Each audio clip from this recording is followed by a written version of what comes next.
estenosis aórtica en el MIR es la valvulopatía más preguntada de todas y la debes estudiar con profundidad.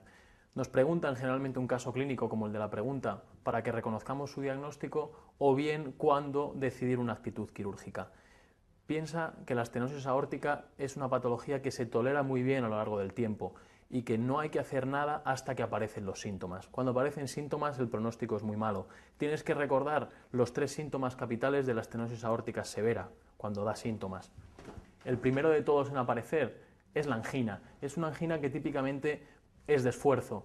¿Por qué se produce? Se produce incluso con pacientes que tienen las arterias coronarias normales, que es lo característico. Lo que sucede es que el ventrículo izquierdo es muy hipertrófico, es un ventrículo que requiere mucha sangre y que puede ser muy frecuente que la sangre que se aporta sea insuficiente para las necesidades. Es típica la angina de esfuerzo. Si el paciente presenta angina de reposo, pensaremos en un problema coronario. Cuando aparece la angina, el pronóstico del paciente es de 5 años. El siguiente síntoma en gravedad es el síncope. El síncope, al igual que la angina, lo característico es que sea de esfuerzo. ¿Qué es lo que ocurre? Los pacientes con una estenosis aórtica severa tienen una obstrucción fija muy severa a la salida del ventrículo izquierdo, es decir, les cuesta mucho mandar sangre hacia la aorta. Cuando se hace un esfuerzo físico, lo que sucede es una caída de las resistencias vasculares sistémicas. Cuando caen las resistencias, lo que se pretende es aportar un mayor aflujo de sangre, sobre todo hacia el músculo esquelético. ¿Qué es lo que sucede en los pacientes con estenosis aórtica? Por ese agujero estenótico solo entra un gasto cardíaco determinado.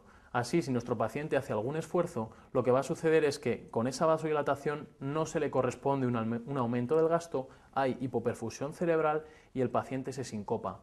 Por eso, por ese motivo, a los pacientes que tienen una estenosis aórtica severa se les contraindica, por un lado, la administración de vasodilatadores porque pueden provocar esta situación y también la realización de una prueba de esfuerzo. Cuando aparece el síncope, el pronóstico es de 3 años. El síntoma más grave de todo es la aparición de insuficiencia cardíaca, es la aparición de disnea progresiva. El pronóstico, cuando aparece la insuficiencia cardíaca, es de 2 años. ¿Cuándo vamos a hacer cirugía de una estenosis aórtica severa? Pensad, lo primero, siempre tiene que ser severa esa estenosis aórtica. Si no es severa, no se opera. Aparte de ser severa, tiene que ser sintomática, cuando aparece cualquiera de los 3 síntomas capitales. Si no es sintomática, lo que marca el pronóstico es la función del ventrículo izquierdo. Una estenosis aórtica severa con disfunción ventricular izquierda es indicación quirúrgica.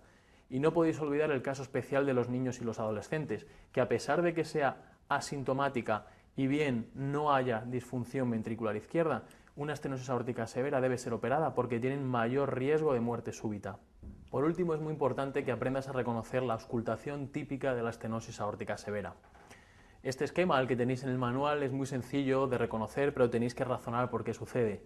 Pensad que el ventrículo izquierdo tiene que vencer la resistencia que le supone la válvula aórtica, esa es la causa de todo.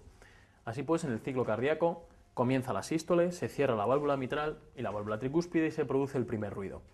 Pensad que está el periodo de contracción isovolumétrica, que es el periodo en el cual el ventrículo izquierdo ha cerrado la válvula mitral, pero no ha conseguido abrir todavía la válvula aórtica. Por tanto, en la estenosis aórtica, el soplo nunca va a ocupar toda la sístole, porque el periodo de contracción isovolumétrico existe y en la primera parte de la sístole no puede haber soplo. Lo siguiente que ocurre es que se abre la válvula aórtica cuando la presión del ventrículo izquierdo supera la de la aorta. Todas las válvulas anormales, cuando se abren, suenan. ¿Qué es lo que ocurre en la estenosis aórtica? Si es una válvula que no está muy desestructurada y muy calcificada, como ocurre en los niños y los jóvenes, al abrir suena. Es lo que llamamos un clic. Al abrirse una válvula y suena en sístole, se llama clic. Si fuera en la diástole, lo llamaríamos chasquido, como ocurre en la estenosis mitral.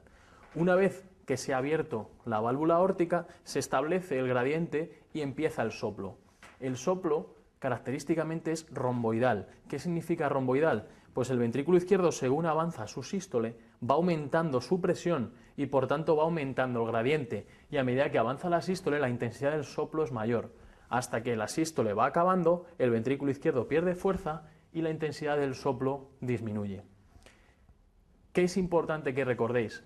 Cuando este soplo borra la aparición del segundo ruido, diremos que la estenosis aórtica probablemente es severa. Otra cosa que debéis recordar es que la estenosis aórtica es una causa primordial de desdoblamiento invertido del segundo ruido. Como consecuencia de esa resistencia que le hace la válvula aórtica, el ventrículo izquierdo tiene que prolongar su sístole. Al prolongar su sístole puede ocurrir que el cierre pulmonar ocurra antes que el cierre aórtico. El ventrículo izquierdo ha acabado su sístole, se ha relajado, se ha producido el cierre pulmonar y aórtico y empieza la diástole. El ventrículo izquierdo, como es un ventrículo muy hipertrófico, es un ventrículo que se relaja mal. Acordaos que al relajarse mal, en el principio de la diástole no se puede llenar por diferencia de presión desde la aurícula hacia el ventrículo y tiene que ser la aurícula izquierda la que al contraerse llene el ventrículo y por eso es característica la presencia de un cuarto ruido.